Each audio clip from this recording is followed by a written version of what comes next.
The opinions expressed by the host and guests in this show are not necessarily the views of Children's Health Defense.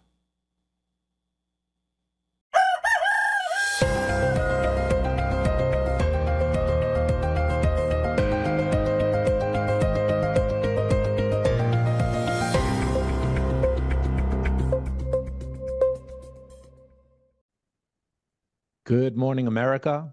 Good morning, world. Good morning, CHD. Welcome once again. My name is Michael Kane. I am the Director of Advocacy at Children's Health Defense. Today, we have the remarkable Elizabeth Kucinich on defending RFK Jr. and America's food supply. Elizabeth is, of course, the wife of former Congressman and former presidential candidate Dennis Kucinich, and she is a sensational activist fighting against big chemical, fighting for the integrity of our food supply. We'll also have what it takes to be a farmer with Meryl Nass and Sam May. After I interview Elizabeth, this is going to be a spectacular hour, focused primarily quite a bit on protecting America's food supply. But first, as always, we have some news headlines. November 7th through the 9th, Children's Health Defense has our conference in Austin, Texas. We have a remarkable lineup of speakers that are coming on, and some newly added names. We have Russell Brand, Senator Rand Paul, Dr. Paul Thomas, Del Bigtree, Larry Palevsky, and many, many others that are going to be joining us. As you know, already announced was Dr. Peter McCullough, Dr. Pierre Corey, Dr. Suzanne Humphreys, so many more. Get your tickets at children'shealthdefense.org/conference. Reserve a seat now. The tickets are going to be going fast. I can't wait to see everybody in Austin. Nationally, this is really a big deal for me and a lot of us in New York, Connecticut, California, and Maine, maybe West Virginia. There is major momentum to bring back the religious exemption of vaccination in all 50 states. We have the GRACE Act in Congress. We have Robert F. Kennedy Jr. And HHS OCR, the Office of Civil Rights, putting out memos that not having a religious exemption might be a violation of federal and state laws. And then also we have Miller v. McDonald, the knocking on the door of the Supreme Court. This is a case brought by Aaron Siri for Amish schools in New York on private property in private schools shut down for not having vaccine mandates. I put this tweet out explaining 20 attorneys general have just filed an amicus brief in this case. I predict that means the Supreme Court will be picking up this case come the fall. I even think it will be successful. But hey, I mean, I don't have any crystal ball. Who knows what's going to happen? But that's really remarkable, whether it's the executive branch, the legislative branch, or in the judicial branch. There are all major national conversations and events happening and actions happening to ensure religious liberty is protected in all 50 states. It's actually very, very exciting. This is not exciting. Massachusetts religious exemption is under attack. Here is a poll. Massachusetts voters strongly back school vaccine requirements. 90% of voters support vaccine requirements for children. 70% support eliminating the religious exemption. Wait a minute. Who put this poll out? Oh, Massachusetts Families for Vaccines. Who is that? That's a big pharma front group that isn't even based in Massachusetts. They're based in Maine. So they're pretending to be a grassroots organization. They're pretending to represent the people of Massachusetts, and they're not. We are going to have more updates from Health Action Massachusetts, who is fighting for this issue to protect the religious exemption, and Massachusetts 24/7. They're doing great work. That poll is not the end of it. That's just part one battle along the way.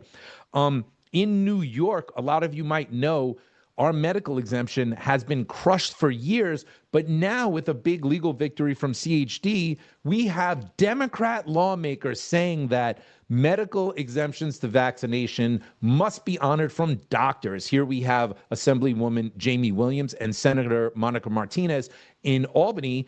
In New York, both Democrats, both women of color, in full support of the judge's recent decision in the Sarah Doe case, and they have legislation to codify 1,000,000% that victory. As some of you know, Sarah Doe is the 16-year-old girl who won the right to go back to school with a valid medical exemption. 7 doctors wrote medical exemptions for her. They refused to vaccinate her because it could harm her or kill her. A walk-in pharmacy refused to vaccinate her. They're in the business of selling vaccines only. And they said, we're not going to do it. It took Children's Health Defense to go to federal court to allow this wonderful young lady to attend school. She's been in school for over a week now. Let's just show this quick clip from the first day of school for Sarah. Thank you so much, Mary Holland, Sujata Gibson, Chad Davenport, and Michael Kane, and Children's Health Defense for making this happen and making it able to go back to school.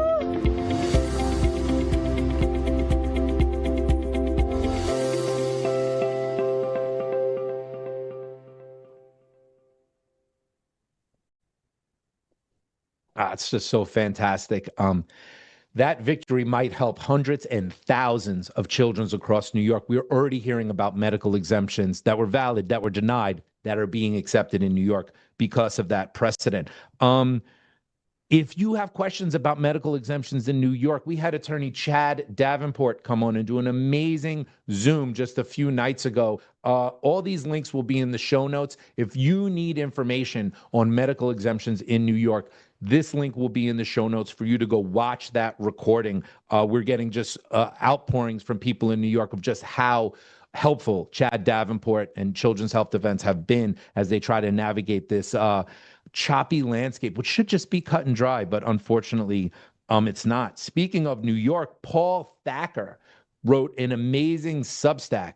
New York State's off-label COVID vaccine policy raises physician fears and ethics concerns. He interviews an anonymous New York doctor who talks about how frightened she is that Governor Hochul has now made the COVID shot available essentially to everybody, despite the new guidance coming out of Washington and Robert F. Kennedy Jr.'s HHS. One thing that's interesting is in order to get this shot, most people have to fill out a lot of documentation showing they got informed consent about myocarditis and other adverse events from the COVID shot. It's really fascinating, excellently done Substack. Everybody, even if you're not from New York, everybody should read that because we're getting this in other states. We're getting this in New York, Massachusetts, Oregon, California. Hawaii's hopped onto one of these syndicates. It's definitely worth the read. So today we have a Senate hearing that is about to happen that is going to be going over some new data, some shocking data. Aaron Siri is going to be there.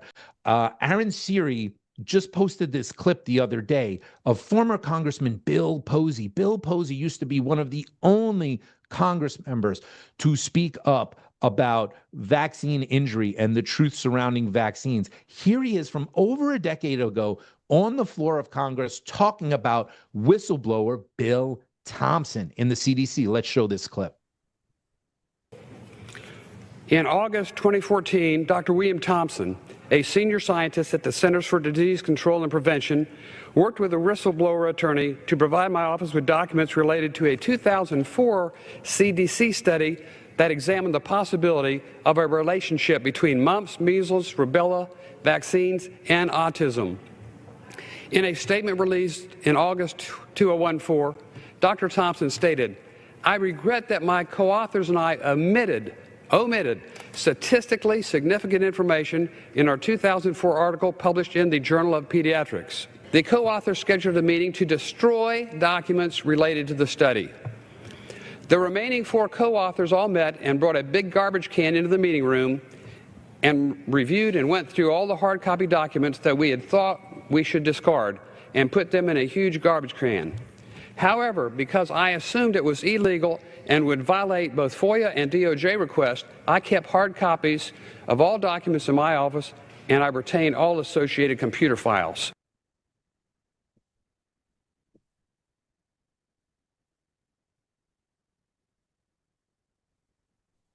I was muted. Pardon me. Start that again.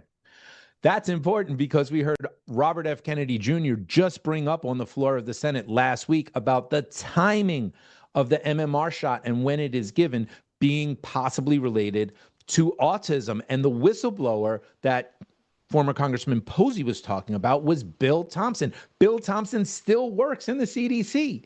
And Bobby Kennedy also revealed that's one of the people in the CDC he's having a lot of conversations with currently. So that was just revealed publicly for the first time, which is fascinating and important. As some of you, as I think everybody knows, not even just in our movement, nationally, Bobby Kennedy owned the news cycle last week. And CHD tweeted about this and put out Bobby Kennedy in Senate that he broke the internet. This tweet has over 6 million views. RFK Jr. Senate testimony just broke the internet. We were lied to about everything. Defender has also covered this as well, too, in a piece called Sparks Fly as RFK Jr. tells senators CDC failed Americans during COVID. And despite all the controversy and back and forth, Robert F. Kennedy Jr. still seems to be one of the most popular members of the Trump administration. Polls are showing a 53% favorability rating, approval rating for him, with only a 33% disapproval rating. Quite remarkable. And with that, I am going to bring on just an amazing activist, the legendary Elizabeth Kucinich. Elizabeth, thank you so much for joining us on Children's Health Defense today. Thank you. It's lovely to be with you. Absolutely. So we're going to get into what's going on with America's food supply, the legislation that's happening, the EATS Act in Washington, D.C., something you just told me yesterday. You said, Michael, this is overlooked. We need to get into this, and I agree. But first, speak just a little bit to Robert F. Kennedy Jr., to what we saw happen to him last week, the attacks on him, and your position, what you think about everything that's unfolded. Thank you. Well, I would have loved to have actually heard his philosophy of what it is that he's looking into, have had the opportunity to really have a deep dive, really have a hearing rather than a grandstanding for the senators imposing their own opinion and their judgments based upon not having got any insight really into that philosophy of what it is that he's uncovering. But what I know of Secretary Kennedy is that he's on the up and up. There's no one other than my husband that I know really is there to battle for the people in the way that he is. And I really hope that in the administration, he actually has the power to do what it is that the voters elected him and the administration to do, which is to make America healthy again, which is to redirect funds away from chemical agriculture into regenerative organic, to help farmers to transition, to be able to support nutrition education, to be able to support the actual body ecology so that we ourselves as physical human beings are nourished, that we are healthy, that we aren't exposed to ever accumulating toxic chemicals, and therefore then naturally we'll have the opportunity to fend off whatever there is that's nasty coming to attack us, in terms of other pathogens and viruses.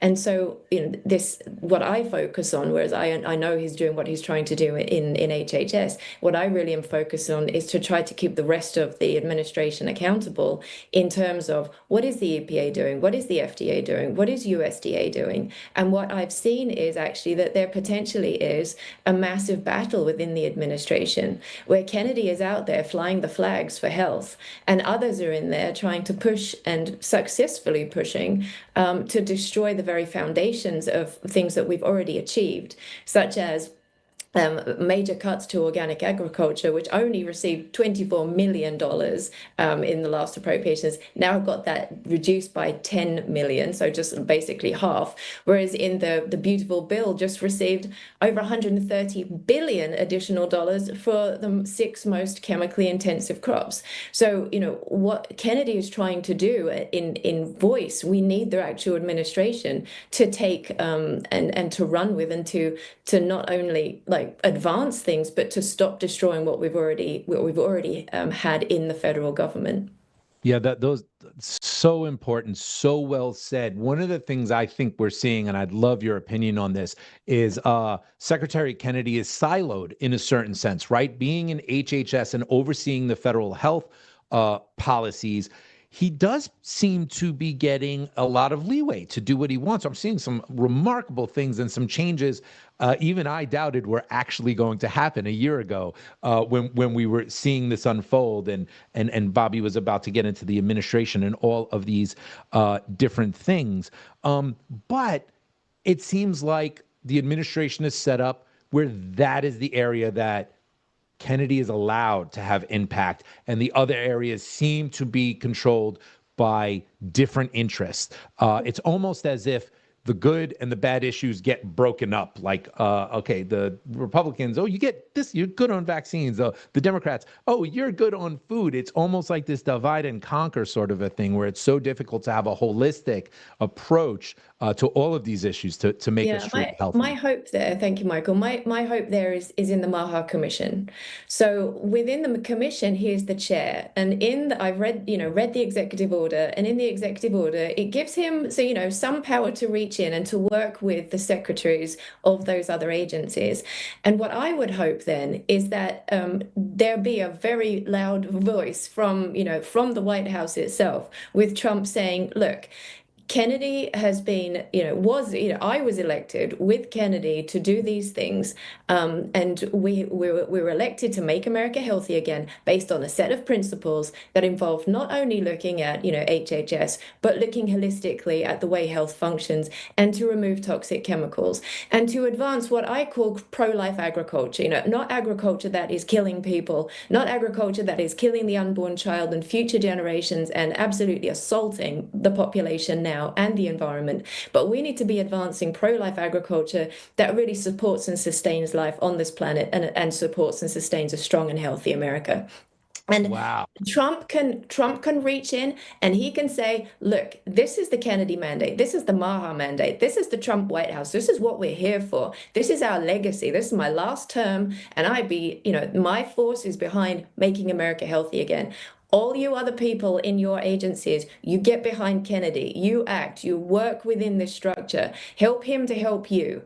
Now, of course, there's politics involved. So, the chief of staff in the White House, very, very powerful person, obviously determines an enormous amount of policy, determines who gets selected. And we have seen the seeding of some of the worst characters through the administration who are there fighting Kennedy, who are fighting all of us, who are trying to advance health, who are trying to advance organic agriculture, who are trying to advance just health in general. And what they're trying to do instead is put roadblocks in. And we saw that hearing this last week. You could see the fracturing. You could see the interest too. You could see, okay, so we've got the conversation about looking at research and looking at vaccines and health, but it was very obvious from Senator Grassley who brought up, well, but you promised you're not going to be reaching into agriculture. And why is that? I mean, we're going to talk about it probably later in the show, but they're looking at giving the liability shields to the agricultural sector. When you look traditionally at the way that the party has functioned, the Republican Party has functioned, it has been to support big ag, big industry, and it's going to take a lot to get those individual senators and those individual House members to feel comfortable that there's a different base now. There's a different base of support, that they're represented, that they are representing people now who are awakened to the issues and want them to conduct business differently. And so there's our opportunity as people, as electorate, as people who are activists on this, as people who are driving other constituencies, is to both hold the administration accountable, to empower them by saying, look, we're here. This is what we elected you to do. Kennedy's trying to do it, but the policies that are being put in place now are actually eroding any opportunity for us to have MAHA as opposed to strengthening it. Elizabeth, very, very well said. Elizabeth, you brought up the MAHA Commission report. Last that I've checked on that, there was a draft report leaked. I don't know if the final one came out. No, it's out today at 2. That gave a nod to big chemical, that there is a safe way to utilize glyphosate, that glyphosate is important to the American farmer. So in you looking to the MAHA Commission to be the leading voice and structure in this, what say you to that and to those additions that we saw some lobbyists be very thankful to Trump and the MAHA Commission for allowing their voice into that draft report? Yeah, well, we need the commission report to be as strong as possible and as honest as possible. I mean, all of your things that you're showing with respect to, vaccine safety, we need to be looking at that in terms of being very, very clear about what these agrochemicals are doing, what these toxic chemicals are doing across the board. And of course, you can't go in and say we're just going to ban these things. I mean, you've got a system of agriculture that has been put in place, a model system where it is centrally driven. It's driven by the federal government. It's driven by subsidies. Wherever the subsidies are directed, and wherever then a farmer knows, okay, I at least know that I've got some money to do this, that the government wants me to do that, that with these protocols I get crop insurance and I get this and I get that. Well, what we see in terms of the incentivizing, let's say on the regenerative piece, to do cover cropping, the way that you kill your cover crop is to spray glyphosate on it. That's a reimbursable thing. So you see the way that things are being played, even the terms regenerative, if it's not paired with organic, it means we use additional glyphosate rather than less. And of course, these chemicals are not just, herbicides and pesticides. They are registered as antibiotics. And what does antibiotic mean? It means anti-life. So they kill things. They kill the soil microbiome. They kill the very foundation of life on this planet, the very foundation of nutrient uptake and the relationship between nutrients and the land, which, through the plants is this microbiome. If we have these antibiotics killing all of these microbes and destroying the farm system, making our soil very unhealthy, compacted, unable to get the nutrients out of it, full of toxic chemicals, we're trying to encourage farmers basically to farm from dust, from a dead system, because people have not really realized soil is a living being made of billions and billions of beings in every teaspoon.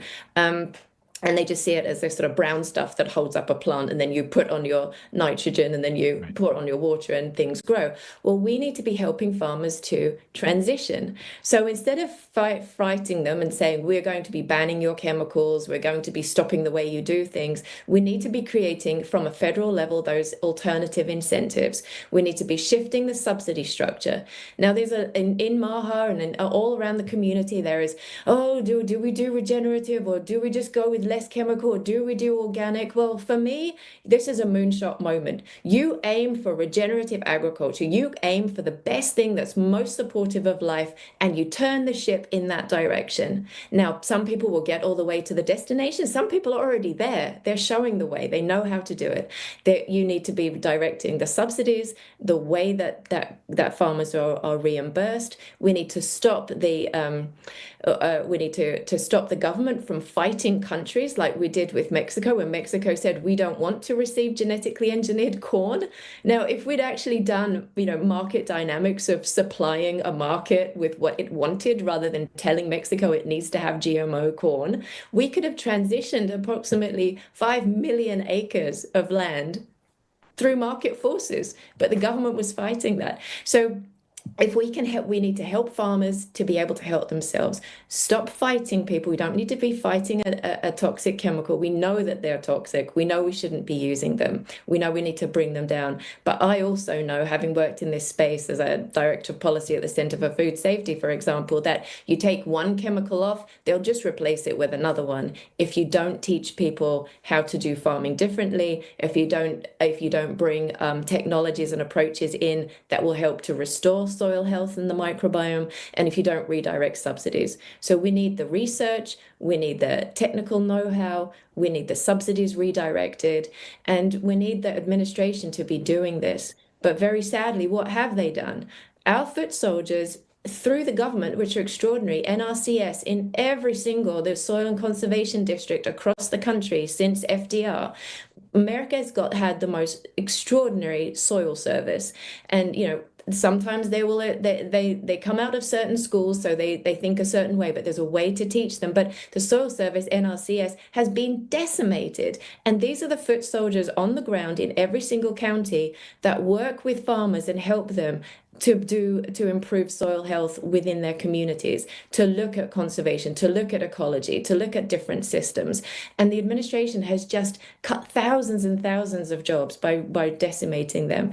So everything that we need to be doing is being actually directed in the opposite direction. So Kennedy is there wanting this to happen, but I want to make sure that we as the community hold the administration accountable and ask again for the White House and Kennedy to join together in this mission and not just pull the wool over our eyes by saying, hey, don't worry, we've got you, when they haven't, but actually to come through truly on this mission.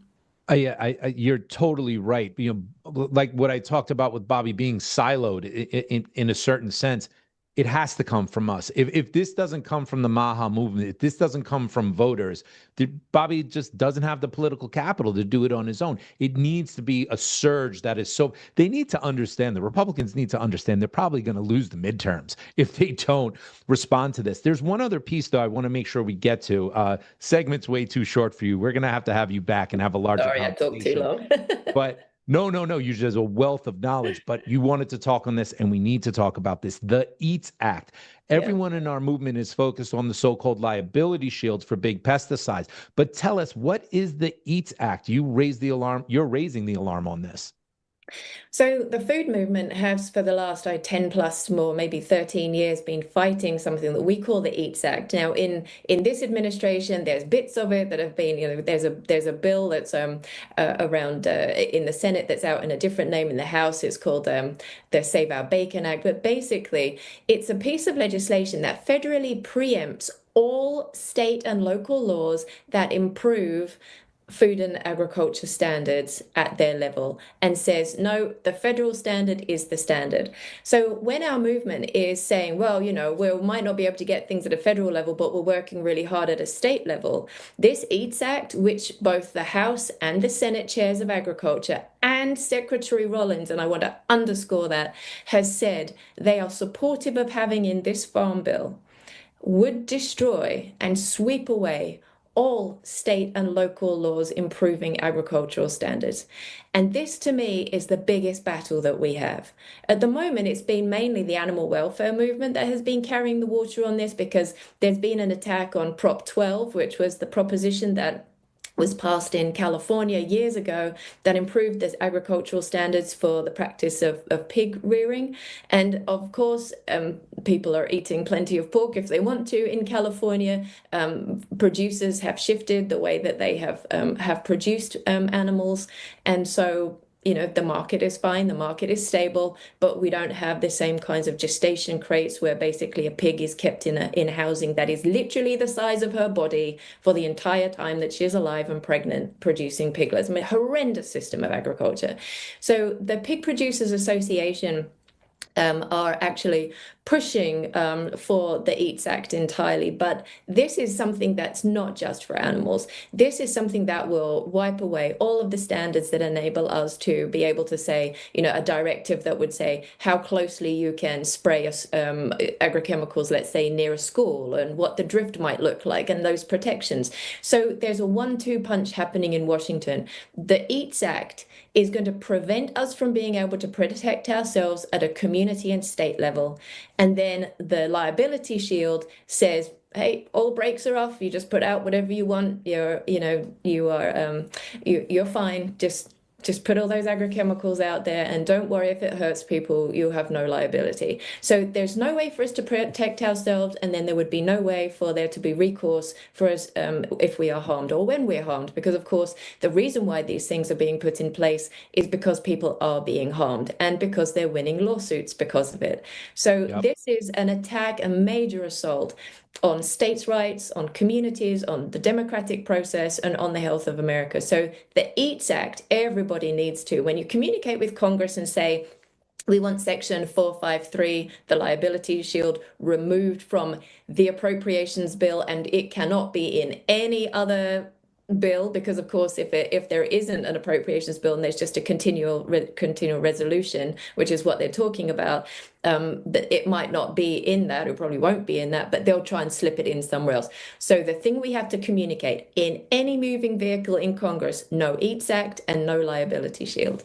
So, Elizabeth, we're not going to have time for this, but I want to set this up. Right before you came on, I spoke to you and Meryl Nass and said, hey, we need to do an hour and 90-minute show of you, Meryl, Zen Honeycutt, a couple other people come to mind for me, and talk through all of these things. Because when you talk about Section 453 and the liability shield, one of the problems I'm seeing is Republican lawmakers saying, you guys are crazy. There is no liability shield there. And they give these talking points back to us that come straight from Then just big get them, chemical. whatever it is, just tell them to remove the language. We don't care, doesn't have, just remove Section 453 and we'll love you. Don't remove it, we'll vote for somebody else. Thank you.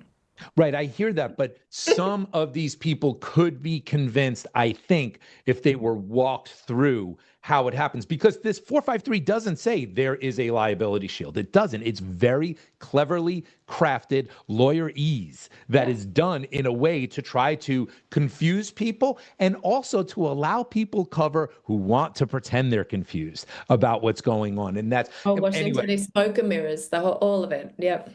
smoke. Look Exactly. at the Patriot Act, the most unpatriotic thing for you to vote for. If you voted against it, you weren't a patriot. If you voted for it, you destroyed civil liberties. And I do exactly believe, the same.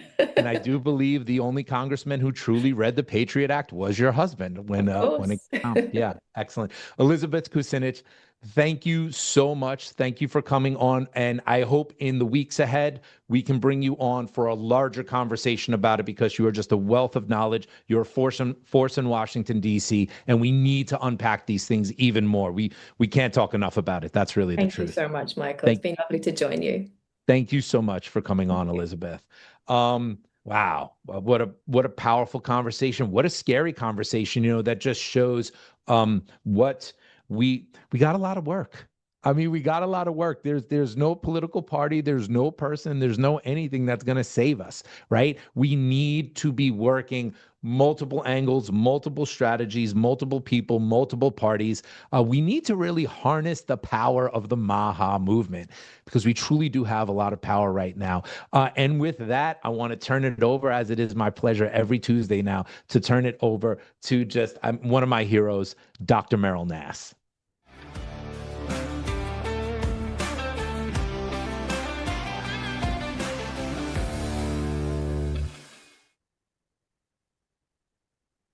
Good morning, everyone. It's great listening and talking to Michael Kane again. And this is a really important time, because it seems as if the Trump administration has realized that they really do need MAHA in order to win the midterms. And so it seems that Bobby Kennedy has been unleashed, at least to an extent, for the last week or two, and things are happening. And I've written about a lot of them on my Substack. Mr. Kennedy did a fabulous job in the Senate, showing up the senators for being irrational, being on the take, and having nothing useful to say about trying to fix healthcare in the United States. Today, I wanted to do something different with this show. I wanted to tell people a little bit more about my organization, Door to Freedom, how it came to be, and introduce as my guest Samuel May. Sam is on my board. Sam is has been on the board of the Maine Organic Farmers and Growers Association for 10 years, and helped to found a credit union so that farmers could get credit, because it's been so difficult for farmers to borrow money, which is really part of the business model of farming, is to be able to borrow money at the beginning of a season and pay it back at the end of a season when your animals are sold or your crops are sold. So let me bring in Sam now. Sam actually contacted me toward the beginning of COVID and said, I'd just like to have a cup of coffee with you. I can drive over to Ellsworth, and I'd just like to talk to you about COVID. And he sounded like a nice person. And I said, all right, I'll meet you at the coffee shop. And we got together and found we had a lot in common. And subsequently, when I started understanding the dire peril that farmers were in, and understanding that globalism was intending to basically take over farming worldwide if it could, and impose industrial food on us and sort of control the whole process and patent as much food as possible, and have it come from factories instead of farms. Sam was right on it with me and started introducing me to local farmers and helping and working with me to build and create this organization, Door to Freedom, in which we fought the globalists at the WHO, and now we're doing the same thing in the food and farming space. So, Sam, why don't you tell us a little about your background? Thank you, Meryl. That's a great introduction, and I want to just comment that when because we've traveled these past few years, it's now been that was early 2022, or I think it was April 2022. So let's call it 3.5 years. And I was actually I'm a lifelong Mainer, and I live not too far from you, an hour's drive. But I was in Puerto Rico when I read Dr. McCullough, or maybe an interview. I think I read something with McCullough about a doctor in Maine who was having her license suspended. And I was like, I live in Maine. I know Maine. I'm from Maine. I know just so many people here. How the hell do I not know anything about this? And I'm hearing this from a doctor in Florida. Anyways, that's what led me. I was so upset that there was something really nefarious and drastic and wrong and dark going on in Maine. And it was under my nose, but I didn't know anything about it. And that's why I reached out to come and see you that day. And thank you for accepting me and being willing to have a cup of coffee. Yeah, I mean, I was a board member of the Maine Organic Farmers and Gardeners Association, not growers, and that's important because we want to reach out to gardeners as well as farmers. I was a member of the board of directors from 2013 through 2021, 9 years. I was on the executive committee, I was on the fundraising committee, I was on the finance committee. I had a few different presidents of the board in that 9 years. It was a great pleasure and honor to be on the board of MAHA, and I'm happy to talk about anything about organic as I understand it from having been a board member. And then also right after, about the time or just after I joined the board of MAHA in 2013, another person and I hatched an idea to start a credit union under the auspices of MAHA, the Maine Organic Farmers and Gardeners Association, and Maine Farmland Trust. In order to create a credit union, a financial institution that would be focused completely to provide funding for farmers, food entrepreneurs, farming and food for the Maine economy. And we pulled that off, and we raised a few $1 million from philanthropy and private wealth and some government grants.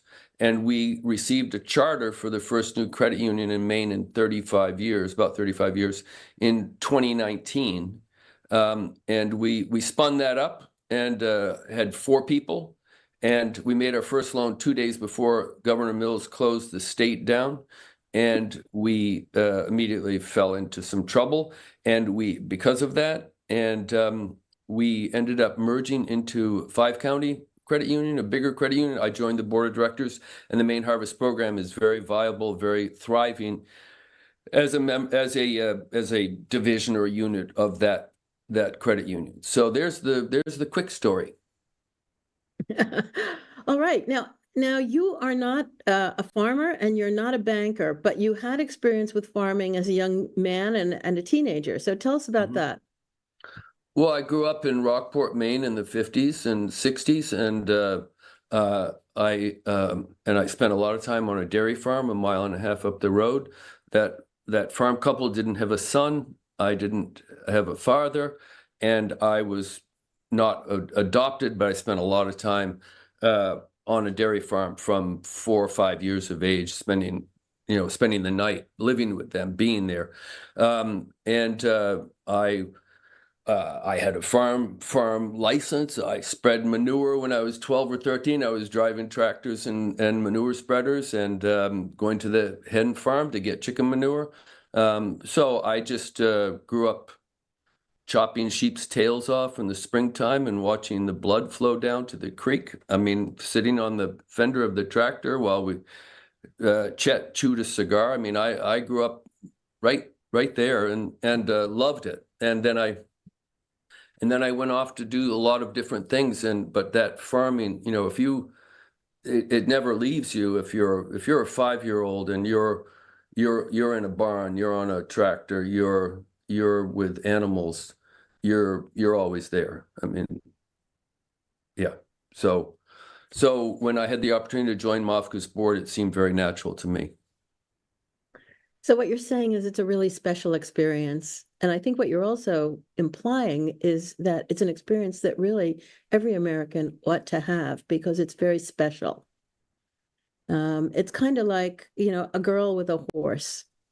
It's Right. a part of you that is not engaged when you live in urban America gets engaged, that feels very real and very special. It's like me when I go out into my garden, I don't know what I'm going to do. And then the garden calls to me and tells me what I'm going to, and I don't think about anything else. I'm just pulling weeds or planting or, you know, fiddling around, and an extraordinary peace comes over me. And it's some sort of connection to the earth. And so anyway, I think you and I would both recommend that kind of experience for everyone. Even wondering whether it might take people, some of the people that we don't like, that we think are trying to take over the planet, that maybe if they went out there and had to dig some holes and take care of animals, maybe they would get a different feel about what life is all about. Anyway, you left that, you became a Mason, you went far away to college, and then in your 30s, you completely took a different career turn. And then tell us about that. Well, I left Maine, went to graduate school, and then became this was in the early 90s, and became a technology consultant. And I did serious research on my own part, strategic, tactical research, and I determined in 1992 that the merger of content, communication networks, and computers would, when placed in the form of a handheld wireless device, would be a big deal. In other words, if you could take if all networks went from analog to digital and computer processor power went up and computers got smaller and smaller and faster, and then all content was digitized, so it wasn't it was extremely fungible. Once it becomes digitized, it doesn't matter if it was in press, in a photograph, in a telegram, or in a whatever. Once it's digitized, it's completely fungible. The processing power is fast, it's handheld, it's small, and you have wireless networks, so you can send it anywhere, anytime from your bed in the middle of the night. Damn it. Then that's going to be a very big deal. So I placed myself, and then I went to Wall Street, and I became the wireless analyst for a mid-sized technology bank. And I ended up taking Research in Motion, the maker of the BlackBerry, public in October of 1999. And that was a big deal. I mean, I don't know, that changed the world significantly. You had a handheld device with a QWERTY keyboard that could get your email, and at that time it was fairly limited in its functionality, but it had great battery life. It was reasonably priced, and started quite I mean, basically everything that's in an iPhone today, all of those components, all of those systems, I was charged with being completely familiar with in 1995, and I got to travel around the country and have a really good time, and the world. And then you came back? Well, then I went to Hong Kong from 2005 to 11. I left Piper Jaffray on my own terms because it was very difficult, being a Wall Street analyst, especially living on the West Coast and getting up at 3:50 in the morning to have a morning call at 4:30 with your sales force. So I left and I took my family to Hong Kong, and I got a job. I started working there as a consultant in a number of things, and came back in 2011, and that's when we were faced with the decision to remain expats and get permanent residency, which was quite alluring and attractive. It's nothing like living an expat life in Hong Kong. But I also knew that that would be an irrevocable step, and it was time to return home. And I was very glad that I did. So tell us, what are the challenges that farmers face that MAHA and that the credit unions are trying to alleviate?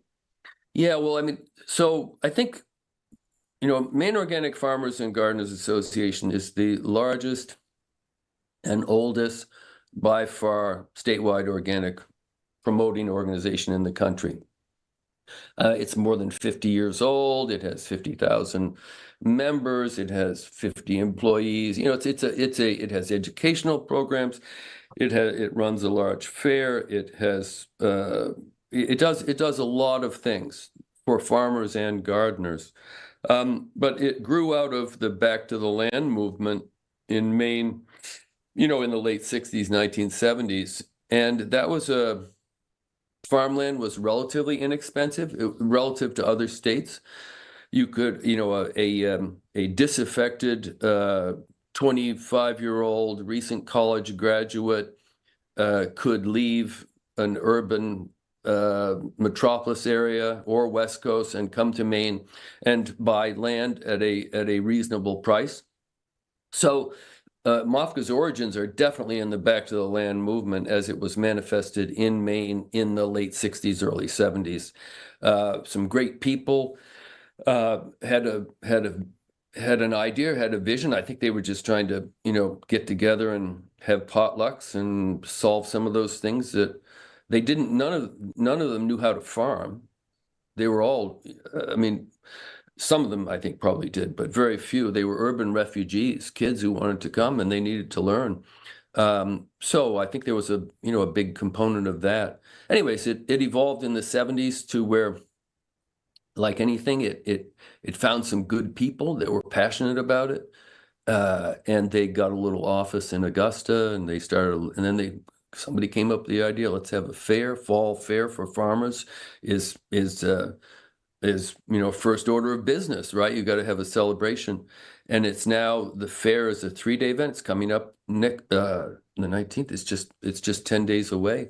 And there'll be 65,000 people will be here and over a 3-day period.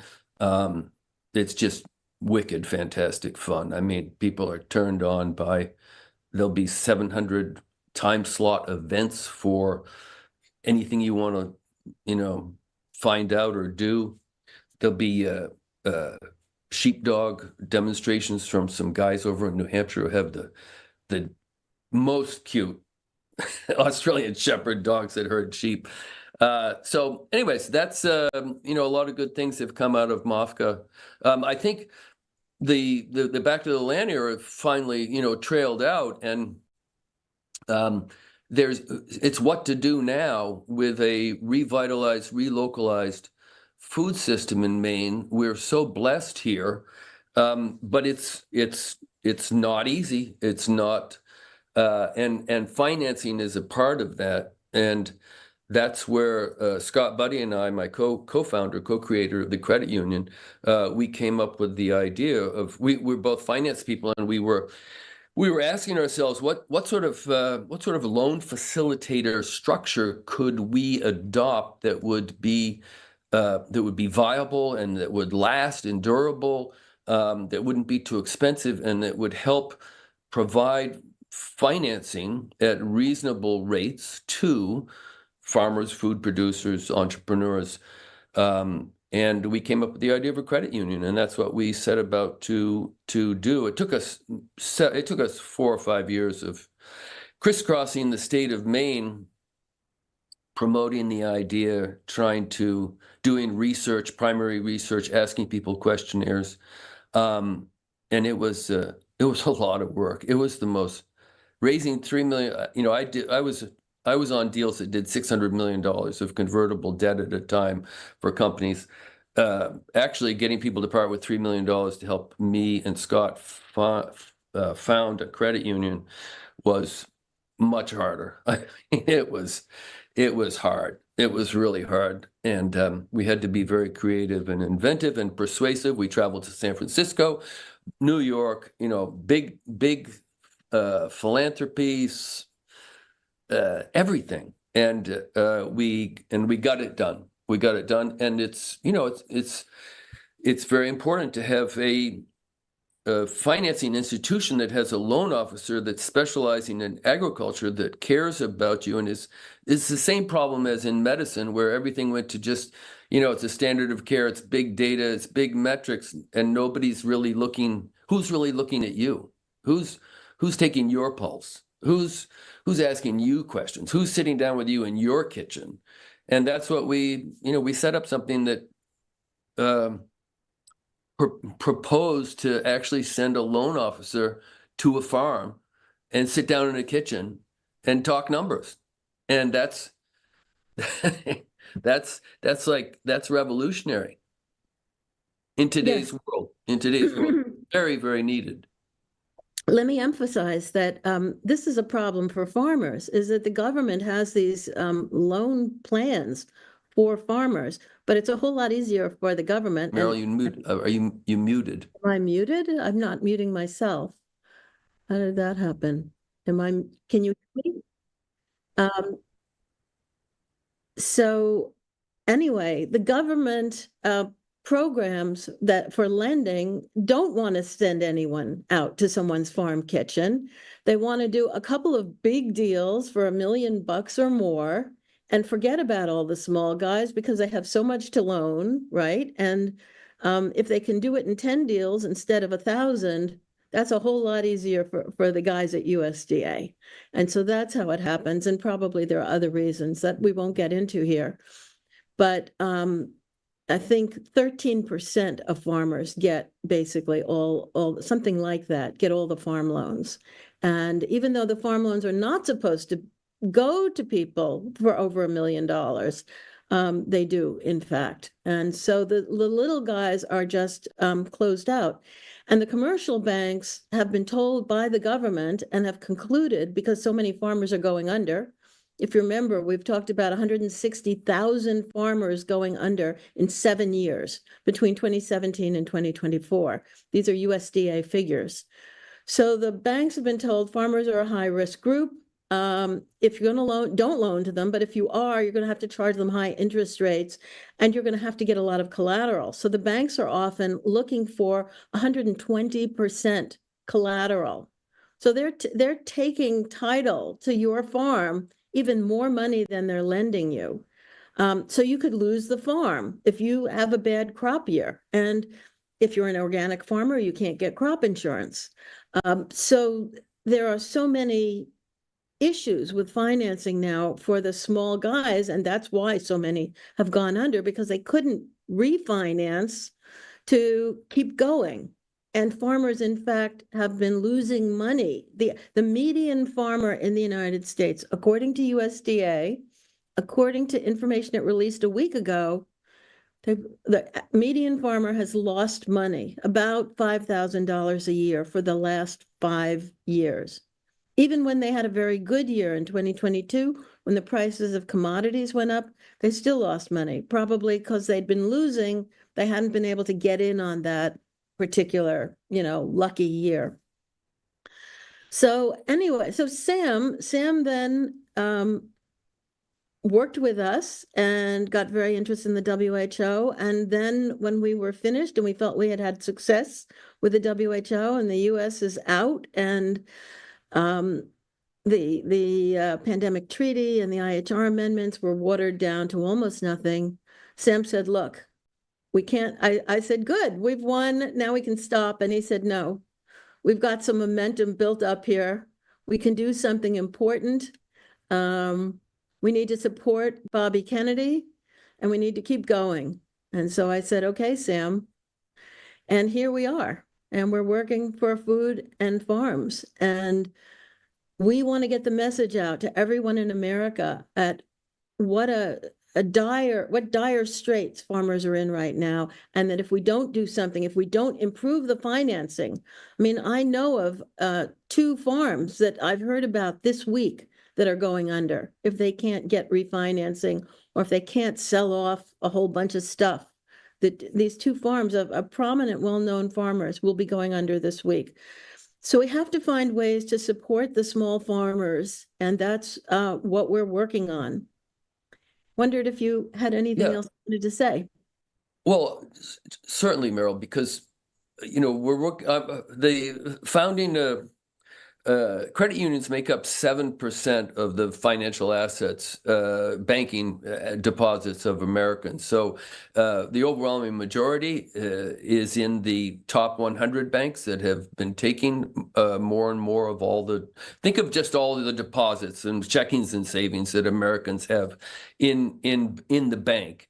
7% of that's in the credit union industry, and most of it's in the big banks, and then there's community banks. So I adopted a model that comes from a very, very small amount of the deposits, and we started that in Maine, where we have a robust local food system. But having a financial institution that supports farmers and listens to them, this is way over on the far end of that bar, on that side. This is terribly small scale. And then we have these big problems of we're losing farms, and the government only wants to put money into it's get big or get out.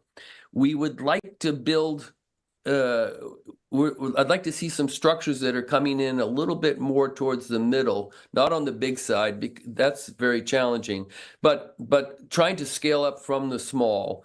And that's where we need legislation, which Door to Freedom is working very hard on with a lot of other people to try and expand these markets for interstate commerce of inspected meat, and such things, because this is the federal government, through the Commerce Clause, has seized control of so many things, and then they block interstate commerce because that's how they can. That's just the thing that fell into their lap historically that allows them to block things. And I think I think trying to find ways that people in states can make things, produce things, and move them across state lines. And we got to get the government off our back on that, because that's one way for us to grow from the small and move a little bit more into that middle. And of course, we want to do things on the big picture, but that's and Elizabeth was articulate before on sort of demanding that the big picture open up. But we also know that, practically speaking, I like to hit singles, and maybe if I can stretch a single into a double, good. I'm not a home run hitter, and other people are, and that's great. So I think I'm very excited about what we're doing at Door to Freedom. I think we're knocking up the right trees to try to expand market opportunities for small scale producers into bigger scale, because we can't stay here in the small scale. It's great. It tastes good. It's good living, but it's not. We need to make this more. We need to provide solutions, show pathways for solutions for people that are scaling up a little bit. So yeah, in other words, we don't want our farmers to be subsistence farmers. Yeah. In states. I mean, we want to do better than the farmers are forced to do in India or Pakistan. Yeah, I want to just interrupt for a second. I always, when we was working on the credit union, I would say to people, sort of la-di-da, overeducated, finance types that didn't know about credit unions, but that I wanted to create. I wanted the farmers who came and borrowed money from us. I wanted them to be so successful enough that they could not take their pickup truck, but could fly to Disney World with their two kids, rent a car, and go for a week's vacation. And from an elitist perspective, this is not what a farmer should be doing. And they certainly wouldn't do it themselves. So, and that would always, they'd always get a little funny look at that. But I really thought, I don't take my family to Disney World, but I want my farmers, I want them to make enough money so they can take a week's vacation, take the kids to Florida, whatever. And that's what we're trying to do. We're trying to help people help themselves and get where they need to be and should be and want to be, and while they're producing food for me. Wow. Yes. So, yeah, I mean, part of that is we have to pay more for food, and that's not a bad thing, because when we pay more, we can get better quality, because the food that we're being able to buy in the grocery store now is generally of very poor quality. And if you buy it local, right, it's not traveling so far. If you know the farmer, you know what kind of dirt, you know if he's using cover crops or he's using other methods to maintain the productivity of the soil, and there will be more nutrition in the food that grows in that soil or that the animals graze on.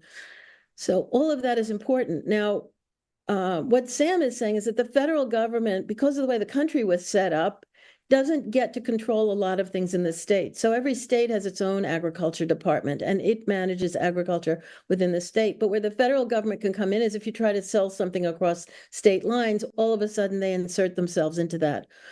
Well, they also very often insert themselves into things going on at the state level as well. So, for instance, in Maine, the federal government threatened Maine when we changed our constitution. We added an amendment called Right to Food that allowed people to trade or sell food or give it away within the state to each other without interference. And the feds came in and said, no, can't do that.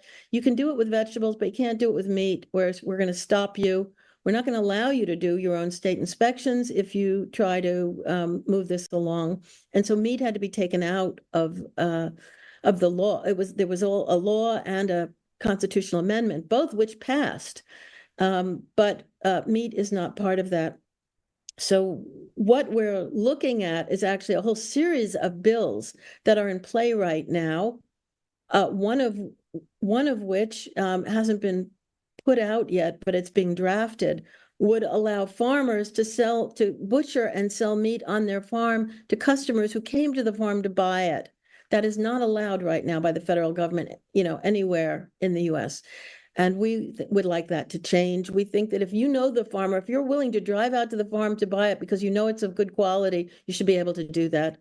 There is another bill called the Prime Act that Thomas Massey has sponsored, but he has a lot of other sponsors that would allow meat processed in a local butcher, which called a custom slaughterhouse, which is not federally or state inspected 24/7, which is intermittently inspected, but still works according to the state law, allowing that meat to be sold within the state. Right now, the federal government prohibits that. If you go to a custom slaughterhouse with your animal, they'll slaughter it, they'll cut it up for you, they'll butcher, they'll prepare it for sale, and every little packet will say not for resale. That's because of the federal government. We'd like that to change. There's another bill, Mike Round's bill, Senator Round's, which would enable state inspect meat that has been slaughtered and processed at a state inspected facility to be sold across state lines. And then there's finally a bill from Mike Lee and Peter Welch, two senators, which would expand herd share to the whole country. So that means I'm not crazy about this bill because I think it doesn't offer us a whole lot, but it would enable people everywhere to buy a live animal or a portion of a live animal before it's slaughtered, and then it could be slaughtered in a local slaughterhouse or by the farmer, and then they could come and collect their part of the animal or the whole animal. And that is allowed in certain states, but not in others right now. So it would expand that opportunity for farmers and citizens. But that's just a little example of laws that are really impeding economic viability for small farmers. And how if we start buying our food from the small farmers, and if they're allowed to sell us meat locally without the federal or possibly even the state government getting involved, that would enable them to collect. Instead of right now, they're getting, if a rancher sells a cow to a processing facility, he gets 30 cents on the dollar of what that cow will go for in retail. And if he could sell it on the farm, he could get more like 80 cents on the dollar. And that would mean his farm could be viable, whereas right now it isn't. So basically that's what I'm talking about. Anything else, Sam? Well, yeah, I just will echo that, Meryl, because what we're doing under your leadership at Door to Freedom, we're trying to, there are so many other groups that are working on these things. And this isn't rocket science. This isn't reinventing the wheel. There's a slight relaxation of some of these rules, and it's not a relaxation. I mean, we have modern tracing technology. There's no reason. The USDA implemented a lot of this stuff because they wanted to ensure some health safety. This model has gone too far. It's gone further than it needs to be, and people could be a lot healthier and getting. There are a lot of people in this country that they'll buy half a cow and put it in the freezer, and if they can, and they'll save a little bit of money. And if it crosses state lines and the farmer gets 80 cents instead of 30, why not? Let's do it. This can be a real boon for a lot of people, and it's maybe less processed meat at Walmart. Okay. All right. So Walmart loses and they have the power, but I just want to encourage people. It's time. And probably this audience doesn't need a lot of encouragement, but it's time to promote and encourage some changes in some of these laws and mechanisms, which are restricting food freedom, health, and other things, not improving those things. And we can do that and not all end up dead on the street from food poisoning. I mean, it's not the end of the world. This is good stuff to try. Let's do it. Right. Let's do it. Right. Exactly. So these laws were instigated under the guise of protecting our health. And the latest one in 1967, the Pure Meat Act or something. But in fact, the way they've been implemented has been to shut out small producers. So the large meat packers have basically controlled these laws. They want to be in charge of all meat. And right now, the top 4 companies process 85% of beef in the United States, and the top 4 in pork process 67% of pork. So they can pay the ranchers less, they can charge the groceries more. It works for them, and they need to shut everybody else down and let these small farmers go out of business. The big guys can buy their places. Bill Gates can buy their land. He can get carbon credits. They can get cheaper beef. They're happy with the cows that come across the border from Mexico because they don't have to pay as much, and just shut out the American farmer. But we're right now, for the last 4 years, let's say 3 or 4 years, we've become a net beef importer, whereas we were always, not always, but usually a net beef exporter in the past. And that is because that's what suits the big industrial food businesses in the United States. And Sam and I are here to turn that around. And like he said, it's simple. Changing some of these laws, rules, and regulations. We know what they are. We know what needs to change. And it's simply getting the political will, getting these, bought politicians in Washington to vote for the right laws. You saw how they behaved on Thursday. You can tell these people are not working for us. And, we need to throw the bums out and get some new people, and hopefully they'll work for us for a while. But we can also do a lot at the level of rules and regulations in the agencies. And if President Trump allows us to, we will. And we can make this better. But what we need is everybody to understand what the problems are and work together and beat up, call these people in Washington, tell them what we want, and start shopping locally. Buy from your farmers and try to keep them alive. We've got a lot of good farmers here in Maine, but we've got them everywhere. And whether they're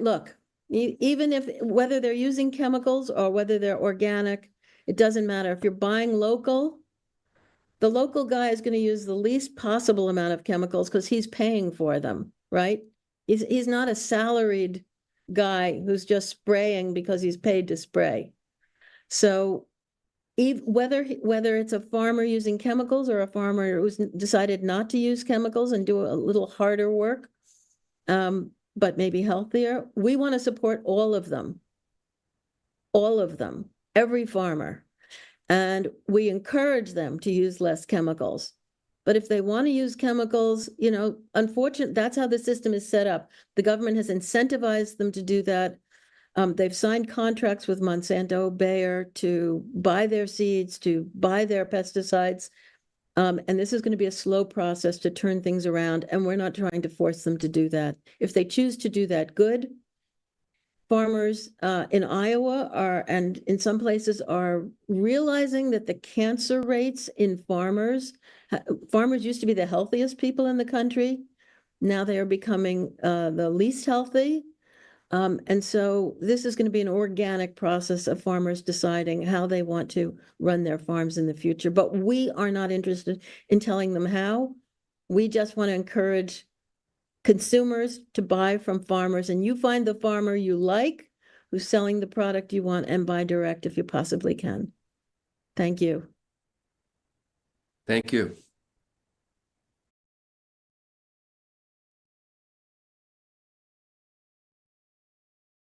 Hi, Beverly Hansen. And you are a nurse. I am a nurse. And you are saying that no one is paying attention to certain things. So let's hear about it, what kind of a nurse you are and what you've seen.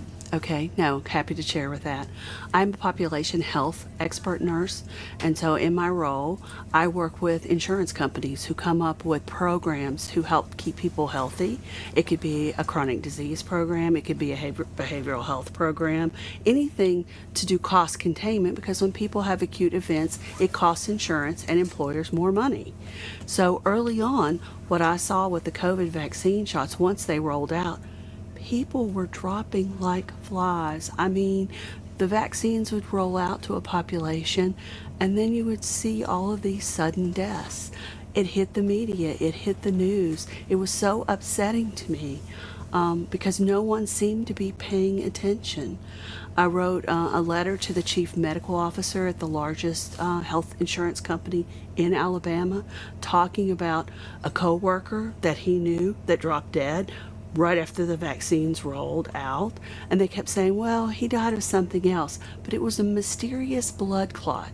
And that was one of the first signals. I mean, these blood clots were happening, and they weren't exactly where everyone thought they would be.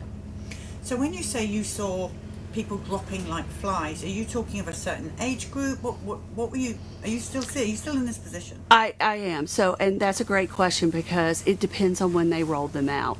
And so for my elderly uncle who ended up getting TIAs, that was one of the first groups that got rolled out. And then he was dead of a stroke within 6 to 8 weeks after the vaccine rolled out. I had a cousin whose husband, 50 some years old, dropped dead of a heart attack. She ended up with a new onset cancer. So you start looking at this, what is going on with this mRNA? So I started investigating, looking into the tech, following Dr. Corey and Dr. McCullough, and seeing like these shots were not really ready for use on a broad scale. And I called, when I wrote the Attorney General, that was when it was about the mandates, and nobody mandates an emergency use authorization product for anyone. It's always freedom of choice. It is your body, your choice. And all these employers plus schools were mandating. One of my husband's co-workers had a friend, a 16-year-old child with a brain bleed. That child did survive, but what 16-year-old gets a brain bleed out of the blue after they take an experimental vaccine? So you're still doing this job? I am. So I am a healthcare consultant, so I work, with different insurance companies across the country. And are you seeing, because since the babies, the 6 months and above, are you seeing deaths in the younger age group now? Well, it's interesting you ask that. I don't specifically work with babies, but I started following, because of this, I started looking in, because I have a grandchild. I started looking into regular childhood vaccines. And that's when I started seeing that the SIDS with vaccination, and the little girl, I can't remember her last name, Melody, that died in October after getting 6 vaccines on one event at a pediatric office. I mean, these things are ridiculous.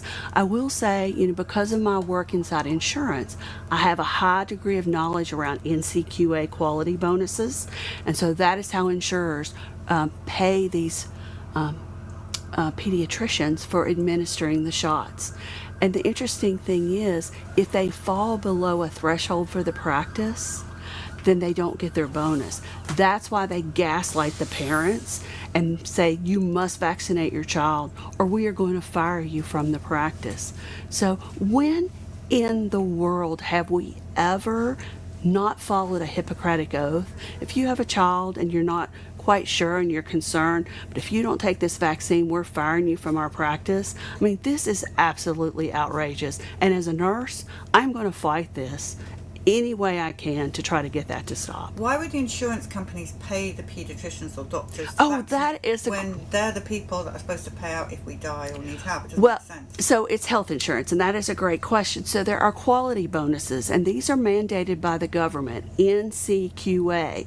And in order to keep your healthcare accreditation as a health plan, you must perform on those metrics. And one of those metrics is childhood vaccinations. And so that's why they do it. The insurance companies aren't necessarily, beholden to like they want this done, but they're beholden to the bonuses and the penalties they get from the government if they don't perform.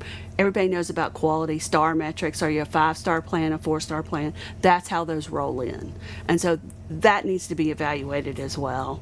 So when you speak to, and I presume you do if you work with all these insurance, when you voice your concerns to them, what's the pushback you get from them, if any? Well, I don't really, remember, I'm a consultant, so I just look at what I see. I don't really try to create waves in my clients, but I want to go out and on the record talk about what's going on across the whole country. And if you were to summarize that, what you're seeing and what you have seen since the COVID shots have come out, what would your summary be? We have an emergency youth authorization product that was totally unnecessary, that has caused massive harm in all age groups it's been rolled out to. And let's don't forget, they hid early outpatient treatment. So as a population health person, I'm like, why do we not start treating people early before sending them home and saying, don't come in until you're really sick? It was absolutely criminal. And that's my bottom line on this. Well, you're very brave to sit and speak, and thank you very much. Is there anything else you want to tell the world? No, I just think people should start thinking about the childhood vaccinations as well. I mean, 1 in 36 children now has autism, and there are 74 vaccines on the CDC schedule. That is absolute insanity, and it needs to stop as well. Yeah, I agree with you. Be brave. Thank you.